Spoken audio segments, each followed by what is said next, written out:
I'm back now, my friends. I hope you guys have been good. And today, we're here to discuss the latest updates and insights surrounding the club, transfer plans, and even potential sponsors for next season. So, there's quite a lot of things to get through. There's a lot of conversations for us to have today. So, I hope you guys enjoy the video. But before I continue on, I have to let you guys know this. A brand new football event is launching on the 1st of June, and it will be a game between North England FC versus South England FC, with both Robbie Fowler and Harry Redknapp taking over as managers for each respective team. This is set to be a unique one-off game that will take place at the Valley Stadium, which is Charlton Athletics ground, and you'll see tons of former Prem stars taking part in this really unique and exciting game on the 1st of June. So if this sounds like something up your alley, if you're excited by this, if you want something to do with your friends, your family, then I suggest you guys use my link below to secure your tickets right now, and I'll see you guys there.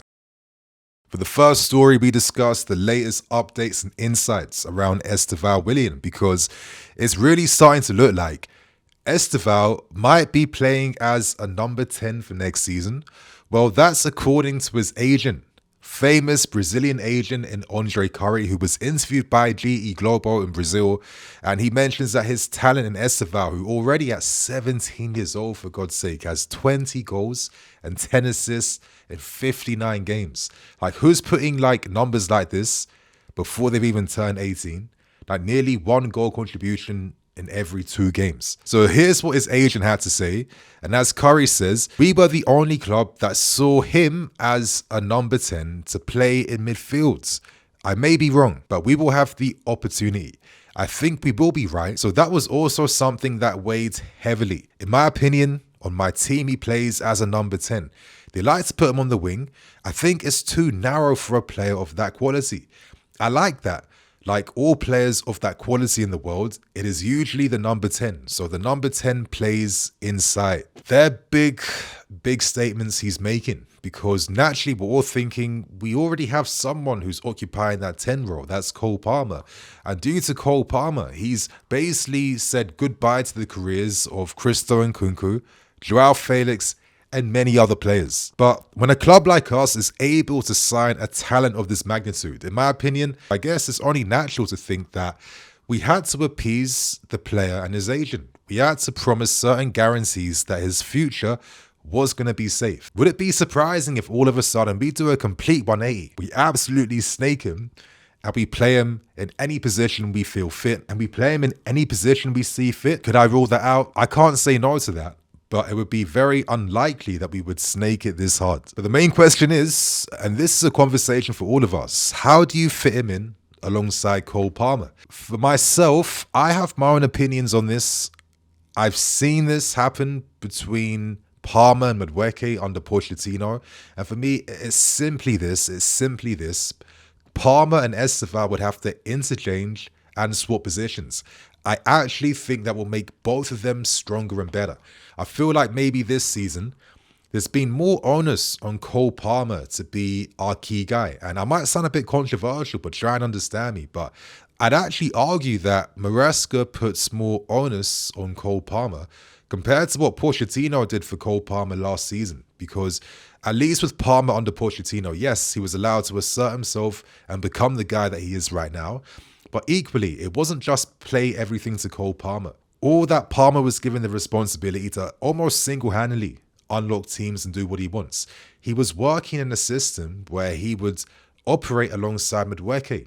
He would interchange with him. He would interchange with other players in his position. He would also facilitate his teammates instead of the teammates constantly looking to find Cole Palmer to unlock doors. And I say this because maybe the interesting difference we've seen in the last few months is that Cole Palmer exclusively plays as that 10 who must receive between the lines. He's allowed more license to take shots at goal as well too, and at least last season there was a sense of balance because he was operating alongside other players. Madueke would be allowed to come inside, and then Cole Palmer would simply move to that right inside, and vice versa. You would see that between Palmer and Nico Jackson as well. And if anything, in my opinion, I felt like The benefit behind this is that it makes it harder for opposition teams and tactics to completely nullify a player. So now you have Estevao coming in. I would love to see this football come back again, because see it like this.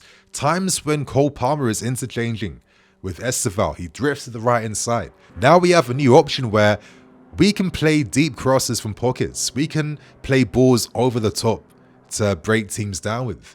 And with Estevao then moving inside, he then unlocks new possibilities with his two-way dribbling, ability in tight spaces, his shooting power with either foot. And for myself, this is the best balance that allows both players to play together and operate at their very best. And the second benefit is, whoever plays as the backup potentially or the competition figure to your Estevaos and Coes, hopefully they can maintain that same way of playing. Ultimately, that's only my opinion. I can only hope that Maresca sees the light, sees the benefits, sees the positives, and continues to upgrade us for next season. Because one thing is for certain, my guys, I can't afford to see Estevao wasted next season, where he constantly has two guys against him every single game, where he's forced to play passes backwards.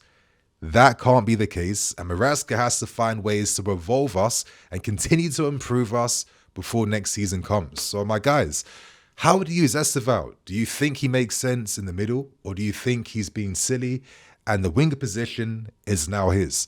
Let us know below. This now takes us forward now to some interesting updates surrounding potential front of shirt sponsor news for next season, because reports over the last 24 hours have suggested that Vietnamese company in FTP Software, and they're a company that are one of the biggest software service companies in Vietnam and in Asia. Well, we've been holding positive talks recently over a potential front of shirt deal for next season.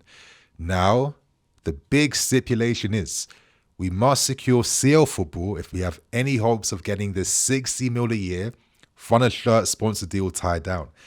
That's the type of money we've been looking for. That's the type of money that we should be getting. However, if you're not performing on the field, then these sponsors aren't going to cough up that type of money whatsoever. So there is big pressure for us now to secure an amazing end to the season. We get CL football, we win the Conference League, and potentially if we do big things in the Club World Cup, we become a sexy name again.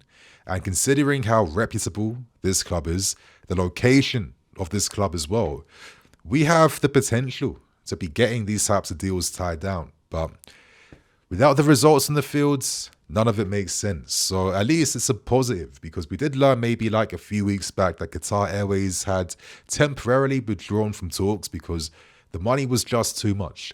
But personally, after covering so many of these stories, I keep saying it, I'm going to just end it on this point again, but unless you have guarantees of Champions League football, what are you really doing? You can't ask for big money based on guesstimations.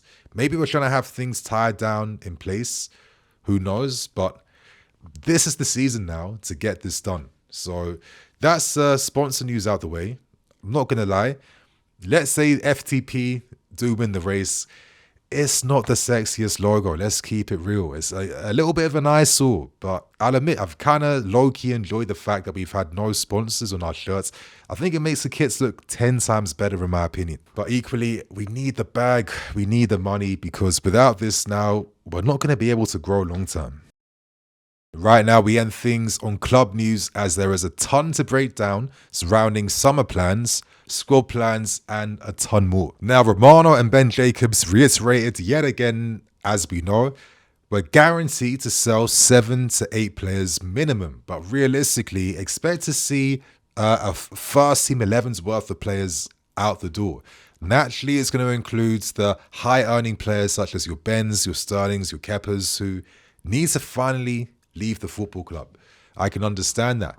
Of course, that will include players who are out on loan, doing interesting things, and it will also include players to plus the requirements. I'm looking at players such as Nkunku, Joao Felix. There's no way we are going to sell these guys for 70, 60, 40 mil or whatever. If we make that stupid mistake again of asking for too much money to drag things on even more, we're going to put ourselves in a terrible position, yeah? We've done this so many times, and it's not worked out. Because the reality is, we need to sell so we can buy. Now, it doesn't mean that we can only buy players depending on sales. No, let's think about the bigger picture. Number one, you need to have a respectable squad size. I think we can all understand that. Number two, lots of players is the plus requirements. And obviously, number three, we need to respect FFP requirements as always. But naturally, CL football is the biggest determiner in terms of how flexible we can be in the window. With CL football comes greater ambition in terms of what we can do in the market. I keep stressing this all the time. All our players, they're not earning top money because in their contracts they signed, whenever we don't have Champions League football, they earn less. So right now, there's big pressure on everyone now to secure CL football. In terms of our two new signings in Asugo and Kenda, Asugo is set to become part of our squads in the summer. In my opinion, if I was to take an educated guess, I'm sure he'll be looked at. But would it surprise me if near the end of the summer window we decided, you know what, a loan move makes sense? No, because I remember the last two windows, Andre Santos was dead cert to come back.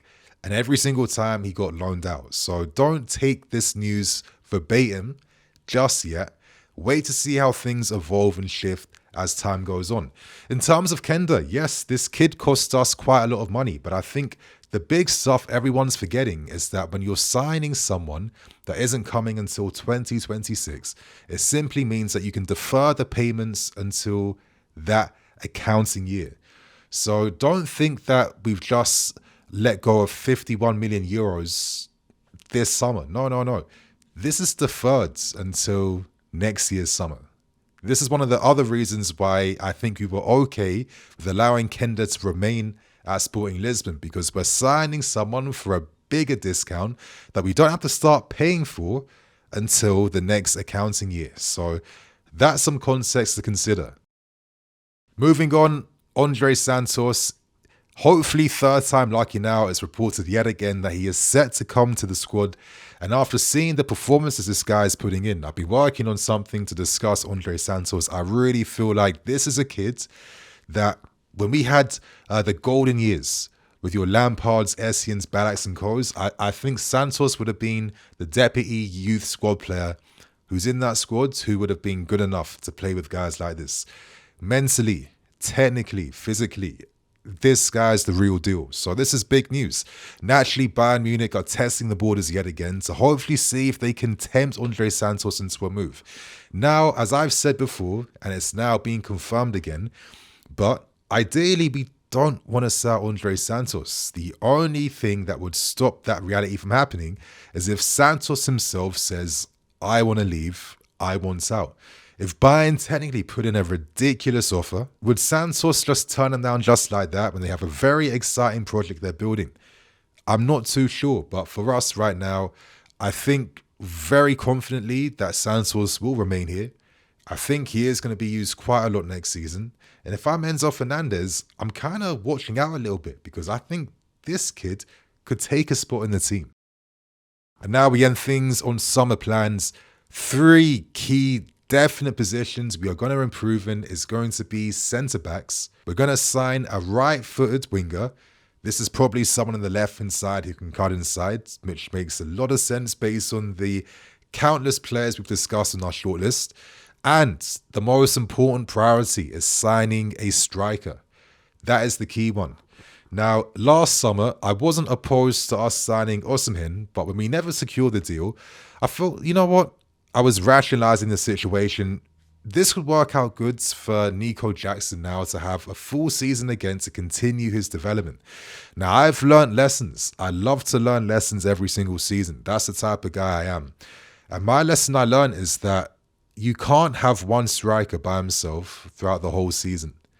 I don't think we expected that to be the long-term play, but it ended up being the case. I think a lot of us thought that in January we would have signed a striker of some sort to help us shift some of the responsibilities. But the lesson I've learned is that, number one, competition is key because when someone is out of form, someone else can replace him. At least that keeps the quality, hopefully, of that first 11 up here. There's no dips.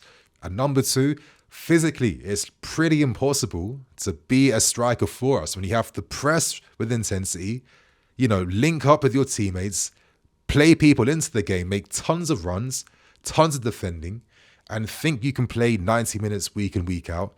That's not going to happen, buddy.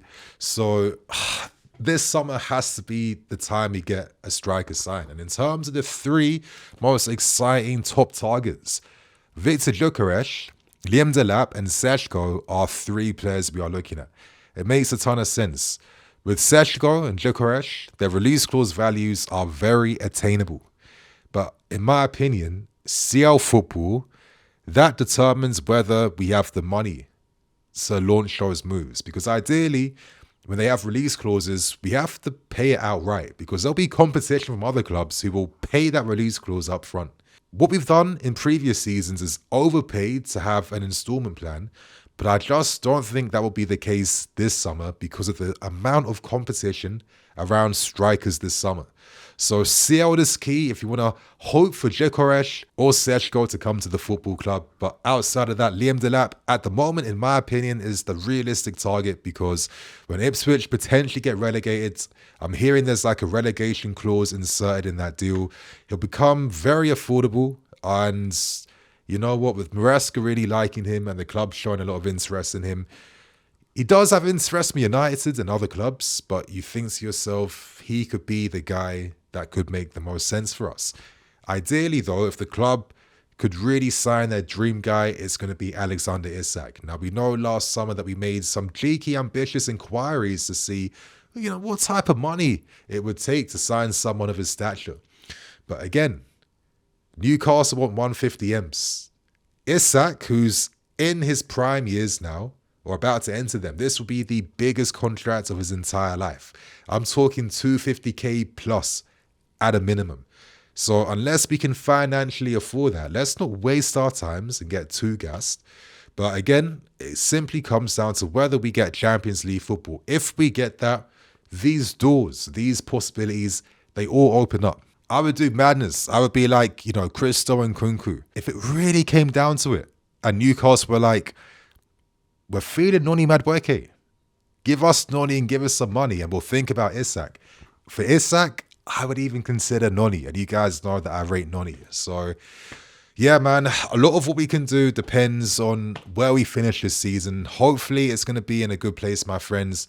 Because right now, that's everything from me today. So get involved in the conversations. Let us know your thoughts on today's reports. And I will see you guys tomorrow with another video. Cool.